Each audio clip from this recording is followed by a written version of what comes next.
People might say, well, why write or talk about food or cooking, considering everything Gaza is enduring? But it turned out that everybody in Gaza was very enthusiastic and understood immediately that it wasn't just about food, but it was about much more than that. This is Laila El-Haddad, a Palestinian author and journalist based in the US whose family hails from Gaza. She co-wrote the award-winning cookbook, The Gaza Kitchen. It was always hard for me to locate myself as a Palestinian growing up in the 1980s in Saudi Arabia, who commuted regularly to Gaza, but always kind of felt out of place. And food was one way that I could do that. El-Haddad recalls going on fishing trips with her dad and cooking their catch Gaza style. He would take me with him on a regular basis to go deep sea fishing for grouper, amongst other things. I would catch crabs with a flashlight and a net, and he would show me how they would prepare them in Gaza, clean them out, rinse it off, and then stuff it with a mixture of mashed garlic, red chili paste that Gaza is famous for, parsley and cumin, and then grill them. During her time collecting recipes for the Gaza Kitchen, El-Haddad also collected the stories of everyday people, which are interspersed throughout the book. We didn't just want to write recipes and tell people,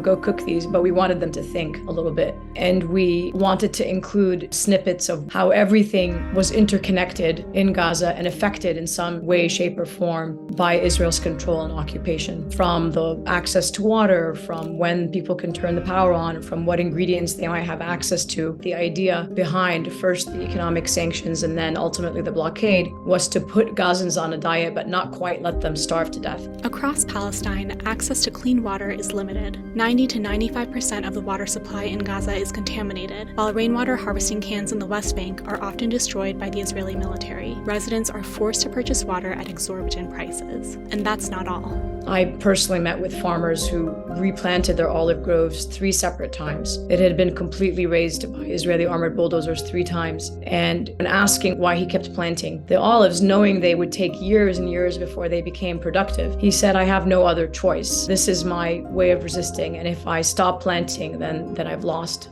And they've won. Since 1967, Israeli authorities and settlers have uprooted an estimated 800,000 plus olive trees, largely in the West Bank. Harvesting wild za'atar, an herb that is a particular source of Palestinian pride and can be found in staple dishes like manaish, was deemed a criminal offense in 1977, punishable by hefty fines and even incarceration. That policy was modified in 2020 to allow the picking of only limited amounts of za'atar, though whether Israeli authorities have been abiding by the change remains unclear. Israeli settlers have long taken over Palestinian farmland in the West Bank, and in the most recent weeks of aggression from Israel, airstrikes have destroyed bakeries in Gaza. Palestinian markers of identity and food has always been a target by the Israeli occupation. Despite all this, El-Haddad explains that the Palestinian people are more than what we see on the news. The images you get when you put Gaza in Google are bombed out buildings and dying children, and certainly that is, and especially in the current moment, very much a part of the story. But it can also be very reductionist and dehumanizing to talk about Gaza in that way consistently over time, because it doesn't really help us understand the beating heart of the place and what's behind it and the people there. And we can't imagine what they might be eating or doing in their kitchens on any given moment. We can't think of them as people who might have hopes and dreams and desires and fears. To combat the prevalence of dehumanizing images, El-Haddad served as a guide to the late Anthony Bourdain as he filmed CNN's Parts Unknown across the Gaza Strip. For the first time, it brought to mainstream America a very normal version of Gaza, a very humanizing version of Palestinians in Gaza, who were laughing and cooking and chatting and eating. Palestinians in Gaza are a very loving and generous people and very talkative, and they just wanted a chance to be able to communicate with anyone, to have a conversation with anyone from the outside world from which they've largely been cut off for decades. And I think the show gave them that chance. Today, ingredients like za'atar are used in restaurant dishes across the world and by food content creators online. Instead of being called Palestinian, these meals are often labeled Mediterranean. Partly it's, I think, to be consuming something that is labeled as Mediterranean. It seems very kind of sexy and relatable and exotic. It's a case of erasure or appropriation, and it can be wielded and weaponized just like anything else. But chefs and creators are beginning to embrace more understanding and awareness of Palestinian culture.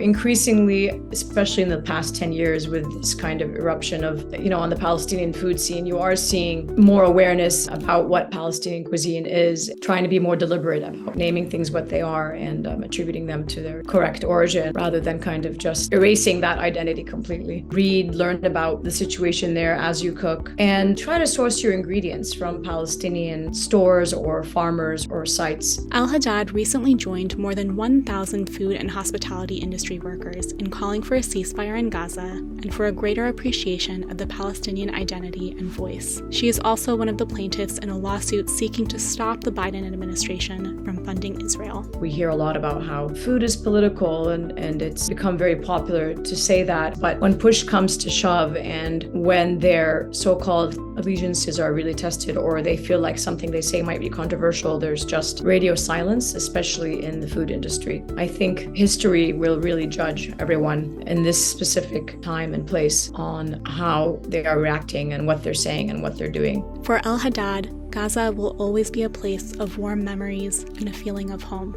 This is a place of great beauty and storied history and vibrant culture. It's a place with human beings who love to laugh and eat and talk and live. This everyday struggle of theirs to remain human and to laugh and to do all this in the face of overwhelming and oppressive odds should be celebrated, I think, more than anything.